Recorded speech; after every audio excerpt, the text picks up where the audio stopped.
آج کیا ہوا ہے؟ اللہ کی قسم سیاستدان بے ایمان ہوا ہے. سیاستدان نے ریورس کیا ہے جیتے جہاد کو، خارجہ پالیسی کو، دفاعی حکمت عملی کو. اور میرے بھائیوں، ایک اور بات آپ کے سامنے رکھتا ہوں، اس کا آپ کے پاس کوئی جواب نہیں. بتاؤ کیا اس پورے ملک میں 70 سال میں سیاست کی تربیت اور ٹریننگ کے لیے کوئی ایک اکیڈمی، کسی پروفیسر نے، کسی یونیورسٹی نے، کسی وائس چانسلر نے، پولیٹیکل سائنس کے کسی ڈپارٹمنٹ نے یا مدرسے کے کسی شیخ الحدیث نے اس ملک میں سیاست کی تربیت کی کوئی اکیڈمی قائم کی؟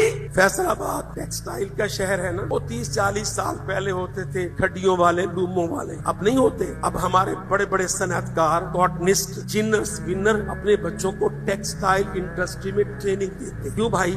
اسپننگ کا کام ہے، ڈیزائننگ کا کام ہے، ٹیکسٹائل میں تو بڑا کام ہے، اس میں تو ایٹم بھی یوز ہوتا ہے. ایک شعبہ زندگی میں آپ اتنی تربیت کرتے، اللہ کی قسم وہ سیاست اور وہ سیاستدان جس نے آپ کی پارلیمان کو، سینٹ کے ایوان کو، صوبائی اسمبلیوں کو، قومی اسمبلیوں کو اپ گریڈ کرنا تھا، ٹیچ کرنا تھا، پڑھانا تھا. آپ نے ایک اسلامی ملک میں سیاسی طریقہ کار ڈپلائی کرنا تھا. مجھے بتلاؤ، حنفیو، حنبلیو، شافعیو، مالکیو، وہابیو، سلفیو، نونیو، قافیو، ظالمو، انصافیو، بتلاؤ تم نے سیاست کے لیے اس قوم کی کوئی تربیت، اپنے لیے کوئی تربیت قائم کی؟ سیاست مادر پدر آزاد جہل مرکب. آپ کیا کر رہے ہیں؟ میں تو الیکشن لڑ رہا ہوں. آپ کو پتا نہیں ہے میرے پاس 15-20 کروڑ خرچ کرنے کو، ضائع کرنے کو ہیں، میں الیکشن لڑ رہا ہوں. ہماری سوچ کی انتہا کہ سیاست روڑوں سے چل. اچھا بھائی، الیکشن میں تجھے کیا ملے گا؟ کہ جی ووٹ. تو جانتا ہے ووٹ کیا ہے؟ کس کو کہتے ہیں ووٹ؟ کیا ووٹ کوئی قابل فروخت چیز ہے کہ اس کے اگینسٹ کیش دیا جا سکتا ہے؟ تو پاکستانی ہے، تو مسلمان ہے، تو جانتا ہے کہ اسلام میں ووٹ کی کیا حیثیت ہے؟ ووٹ کے بارے میں کوئی لیکچر، کوئی اکیڈمی، کوئی تعلیم، ووٹر کا کوئی نصاب، اس بیچارے کی کوئی سوچ، مانگنے والے،